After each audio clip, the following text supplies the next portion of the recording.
Hello everyone! Sa video na ito, ituturo ko sa inyo kung paano alamin ang sukat ng bawat arcs at angles. I-apply natin ang mga basic concept of circles katulad ng central angle and arc relationship, katulad ng right angle, linear pair, at vertical angles. Ready ka na ba? Tara na at sabay-sabay nating alamin ang mga sukat ng mga angles and arcs. Pero bago tayo magpatuloy, pag-aralan muna natin ang dalawang symbol na ito, ang symbol ng angle at ang symbol ng arc. So, ito ay symbol ng angle. For example, ito yung circle natin. Pag sinabi nating angle, ito yung ating tinutukoy. So, ito naman ay symbol ng arc. Pag sinabi nating arc, ang tinutukoy natin ay yung arco ng circle. So, para mas maintindihan natin, narito ang isang example. So, ang circle na ito ay circle A. Meron siyang mga points on the circle. We have point K, L, M, G, H, J.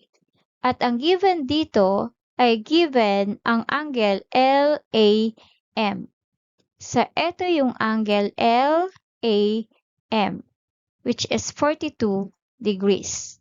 Another given ay ang angle HAG, which is 30 degrees.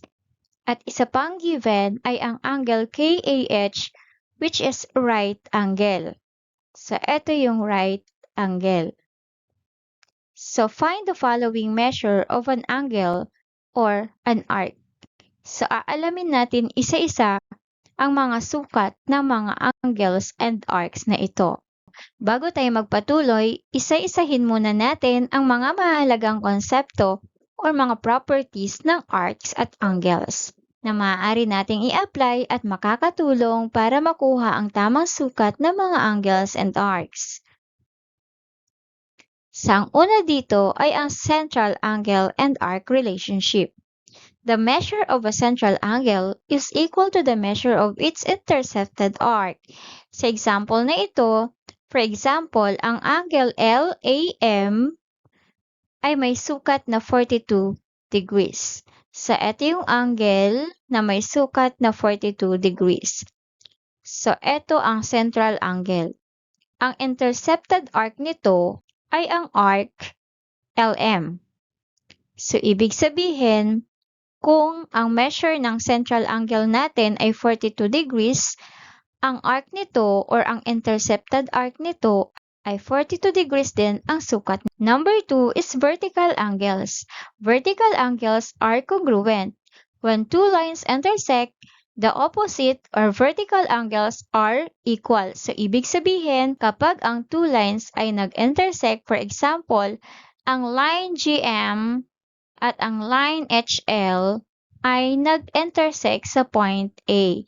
So, magkakaroon tayo ngayon ng tinatawag na vertical angles. So, ibig sabihin, yung opposite angles ay vertical angles, which is they are equal o pareho sila ng sukat. Kung ano ang sukat ng angle LAM ay ganun din ang sukat ng angle JAH. Same din ng sukat ng JAL at HAM.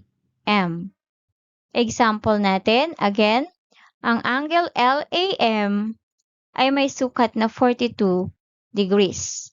So, since ang vertical angle niya ay angle JAH, same sila ng sukat, which is pareho silang 42 degrees.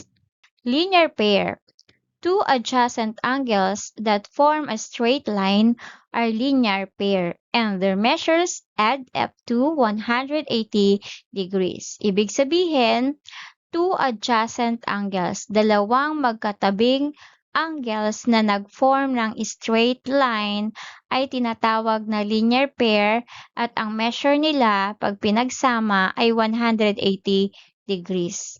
Halimbawa, ang measure ng angle 1 plus ang measure ng angle 2 ay 180 degrees kung nag-form sila ng straight line. Example natin, ang angle LAM, ito yung angle LAM, measures 42 degrees. Okay, so meron tayong straight line which is ang line JM or line segment JM. So meron tayong nabuong dalawang angles which is ang angle LAM at ang angle JAL. So given na ang angle LAM na 42 degrees, ano ang measure ngayon ng angle JAL? So i-apply natin yung ating properties which is form a straight line is equal to 180 degrees. So ibig sabihin, okay, 180 degrees, imo-minus natin itong unang angle natin or given angle natin na 42 degrees para makuha natin yung angle ng JAL. So 180 degrees minus 42 degrees is 138 degrees. So ibig sabihin, ang angle JAL ay 138 degrees.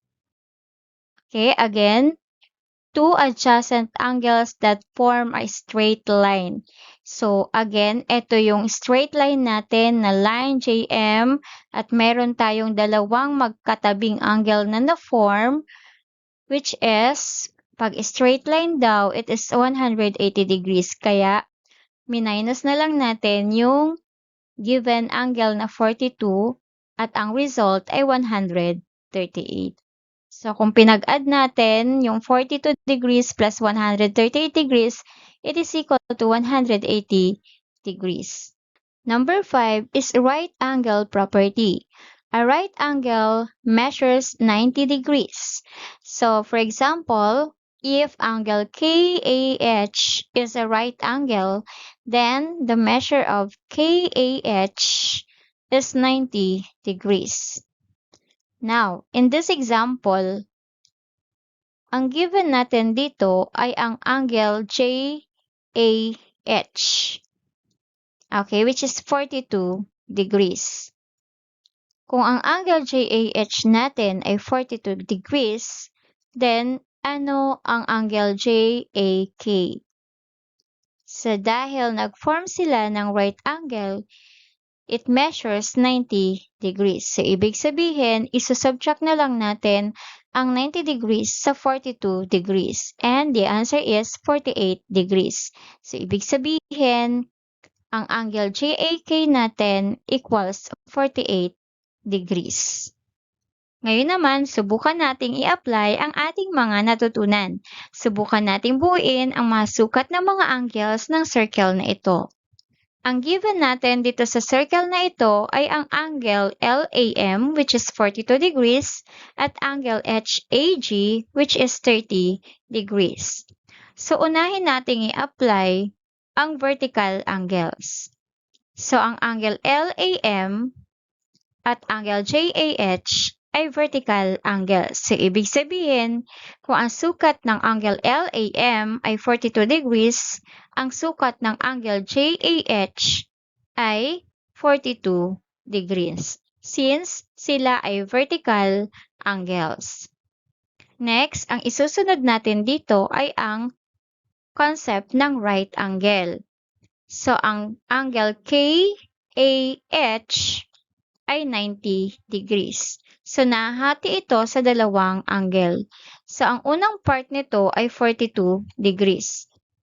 Dahil ang buong sukat nito, KAH, ay 90 degrees, ang gagawin lang natin ay ima-minus ang 42 degrees para makuha yung angle KAJ. So, 90 minus 42, ang sagot dito ay angle 48 degrees. So, 48 plus 42 is 90 degrees. Next, isusunod natin ang straight line or tinatawag nating linear pair. So, pagka nakabuo tayo ng straight line, ang measure nito ay 180 degrees. Ito ang line JM. Kapag inad natin ang mga angles na nasa taas nito, dapat ay 180 degrees. So, para makuha yung angle KAL, ang gagawin lang natin ay i-add natin ang 48 at 42. 48 plus 42 is 90 degrees. Dahil ang straight line na ito ay 180 degrees, 180 minus 90 degrees, ang sagot sa angle KAL natin ay 90 degrees. Another straight line natin ay ang line HL. So same ang concept na ito ay linear pair. Ibig sabihin, makakabuo tayo ng 180 degrees. So para makuha natin yung angle JAM, i-add lang natin ang 42 degrees at 30 degrees. It is equal to 72 degrees. And then, saka natin i-minus ang 180 degrees. So, 180 degrees minus 72 degrees. Kaya ang sukat ng JAM or angle JAM ay 108 degrees. So, nabuo na natin ang bawat angle ng circle na ito. So, alamin natin kung tama ang mga nailagay nating sukat ng angles. I-recall lang natin na ang kabuoang sukat ng circle ay 360 degrees. Subukan nating i-add lahat ng mga angles na nakuha natin.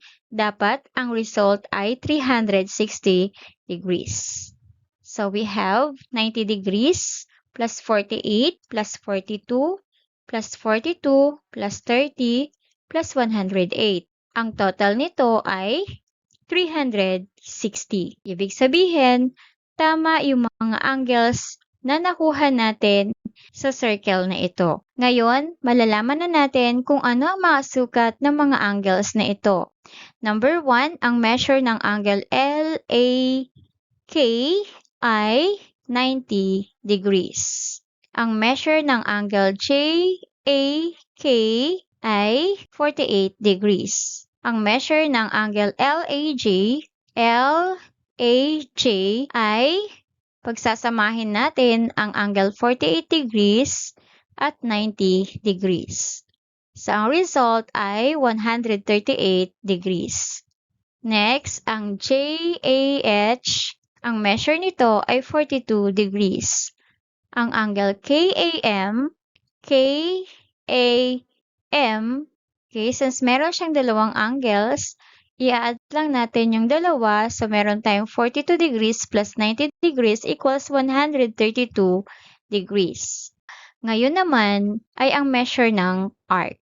So, recall lang natin na kung ano ang measurement ng central angle, ganun din ang measure ng intercepted arc nito. So, ibig sabihin, ang measure ng arc LK ay, since ang central angle niya ay 90 degrees, ang arc nito ay 90 degrees din. Next, ang arc JK, ang central angle nito ay 42 degrees. Ang arc JK ay 48 degrees. Next, ang arc LMJ. So, ang gagawin natin, since ang mga central angle nila ay 42 degrees and 108 degrees, same lang din ang mga arc nito. So, i-add natin ang 42 degrees at 108 degrees. The answer is 150 degrees. Next, number 9, ang arc GH. Since ang central angle nito ay 42 degrees, then ang arc JH ay 42 degrees. And ang arc KLM, so ang arc KLM natin ay binubuo ng dalawang angles. Therefore, ang gagawin natin, i-add lang natin ang 42 degrees and 90 degrees. So, 42 degrees plus 90 degrees equals 132 degrees. So, nasagot na natin ang mga bawat angles and arcs ng circle natin. 1, 2, 3, go. And that's all for now, and thank you for watching. So, please don't forget to like, share, and subscribe. Thank you!